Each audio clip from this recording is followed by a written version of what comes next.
one of our colleagues here at Talk Towers, Lindsay Bowers, is using her wedding to help raise money for a friend who suffered severe brain damage from a nut allergy reaction. In February of this year, Lindsay joked that she would invite all 7,000 of her Twitter followers to her wedding if it went ahead, because obviously, it's been hard to plan a wedding of late. At the time, the country was still stuck in the middle of a third national lockdown. In April 2014, Lindsay's friend, Amy May Sheed, was left brain damaged, partially paralysed and unable to see or speak properly after she suffered a severe allergic reaction during a meal at a restaurant in Budapest. Amy now requires 24-hour care. Rather than attending the wedding, Lindsay is now asking each Twitter guest to donate to the Amy May Trust instead. Lindsay is with us. How are you? I'm good, thanks, Ian.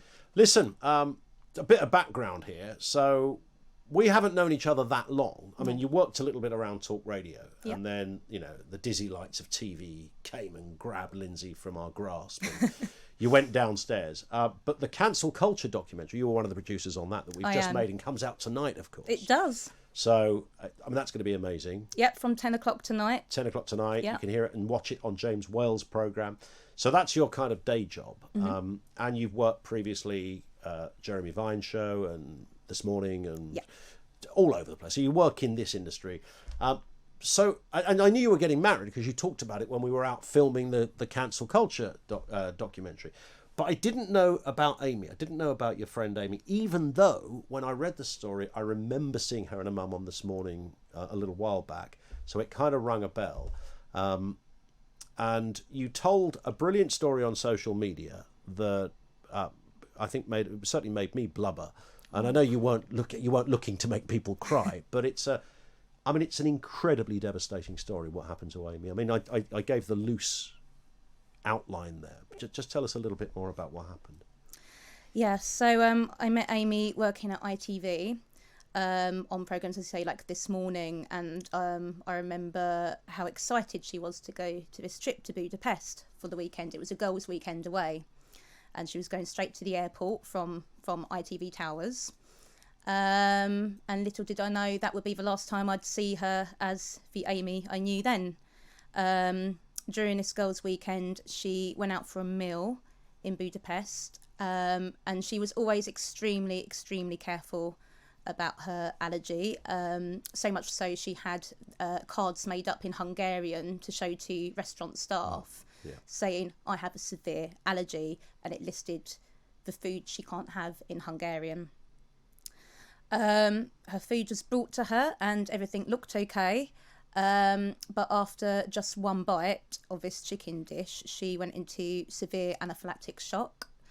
She had EpiPens on her all the time. She administered 2, but the reaction was so severe. Her brain was deprived of oxygen for around 6 minutes, I think, because her throat closed up so severely. Luckily, there was a hospital fairly near the restaurant. If there wasn't, I think we might have lost her, but they were able to get her to hospital quite quickly. And then from then on, she was in intensive care in Budapest for weeks.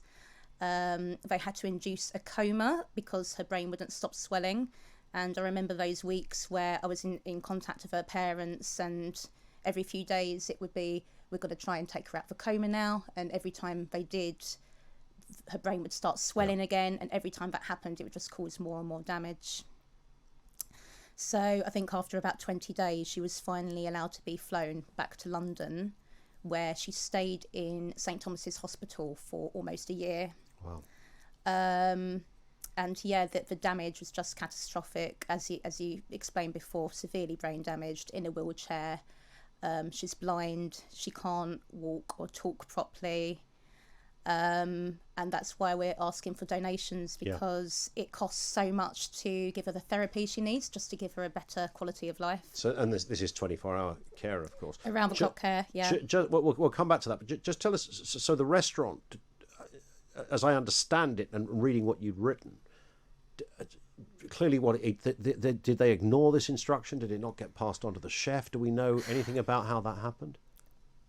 I don't think it's totally clear, but I think they deny responsibility. It sounds like either they didn't know there were nuts in it, like they didn't realise there was pesto in the dish or something like that, or her allergy was so severe it could have been that something in the kitchen was contaminated. Yep. I don't think we know for sure exactly how this happened or why it happened. Right.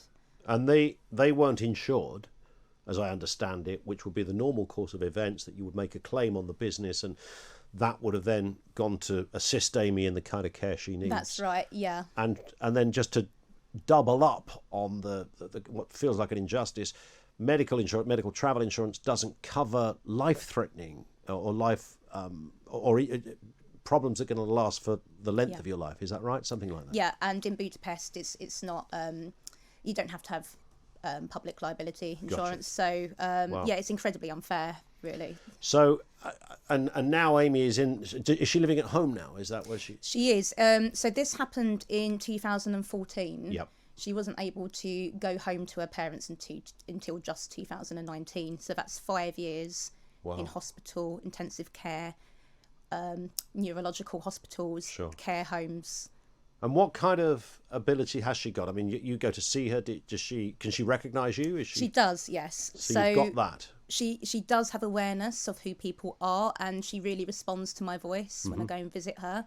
And if you talk about memories, for example, I love talking about funny things that happened to us when we worked together at ITV. I'll talk to her about, fun nights out we had and funny things that happened at work, and she will laugh in response to these memories, Sure. which is really encouraging for her family and for all of us. Because I remember when it first happened, it took quite a while to see if Amy was still in there. Yeah. And I remember really vividly going to visit her one day quite soon after it happened, after she'd come out of a coma. And I couldn't tell if she knew who I was or anything, but I managed to get this system where I said to her, Amy, if you can understand me, then make this noise, because she could slightly, it's hard to explain, but she could grunt in a particular way. There was a noise, yeah.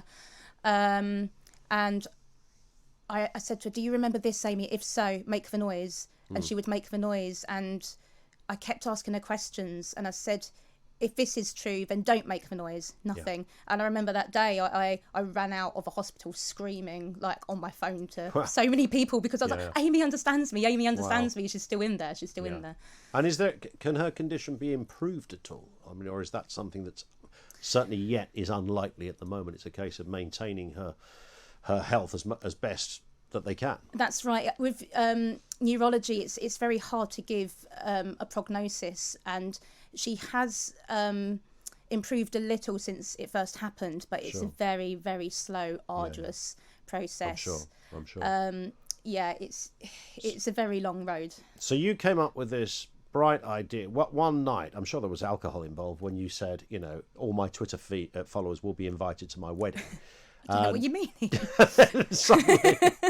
Suddenly it comes to the point, well, oh God, I did say that on social media, that everyone can come to my wedding. And you did say, I wasn't being entirely serious, you said. But you came up with this idea that instead, if any of those followers want to make a donation to the Amy May Trust, then that would be a way of kind of, addressing it, rather than wedding presents and the like. Yeah, I mean, it was a joke. And I remember when I did that tweet, I was just a bit fed up, because I was supposed to get married in August last year. And we set the date for September 18, which is this Saturday. And in February, it was still a bit up in the air, but I think there was a little bit of light emerging at the end of the tunnel.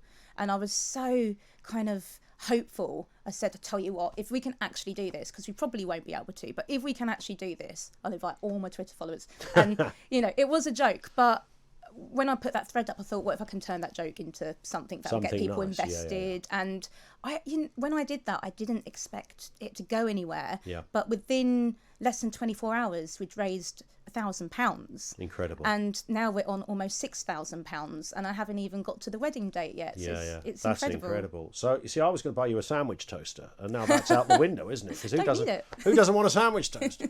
So no gifts. No, thank you. Why do I want a sandwich toaster or a new kettle when the money can go towards... That was second on my list, the kettle. So you're surrendering that. Because, I mean, there's an interesting separate issue here about people getting married now, in today's world, is that you've often got a lot of stuff, haven't you? Know, people have lived together for a while. They've got their bits That's and the pieces. thing. So, Yeah. do you need more knives and forks? No, Mark and I were very lucky to be able to work through the pandemic. Yep. We've been together a few years. We're, in our mid to late 30s. It's not like we're, young bucks setting up life just left home. Yeah, yeah. So it was a no-brainer for us. Have you got a soda stream? Have you got a soda stream? I don't actually. There you go. But See? maybe we should get one of them. Air fryer? No, Amy, you're trying to make me fat. I'm going to go over the list. I'm going to keep going, Amy. We've done kettle, teapot. Everybody needs a teapot. So this is genuinely just a beautiful gesture that you've come up with here. And I know you're not looking for compliments yourself. It's not about that. It's about Amy. It's about the Amy May Trust. And anyone listening to this, there might be people who are touched just because the story is very touching and incredibly powerful. There might be other people who know of similar stories where this kind of thing has happened. Certainly, we've done loads of phone-ins on allergies in the past, and these kind of stories. And there, but for the grace of God, when people say, it was just luck that I was about to bite into something, or, so I think everyone is familiar with the possibility of this terrible thing happening. But with Amy, it did happen, and what you're trying to do here is put some money into that trust, because it costs a lot of money to keep somebody cared for 24 hours a day. Absolutely. And I just want to point out, I'm not actually the first of Amy's friends to have done this.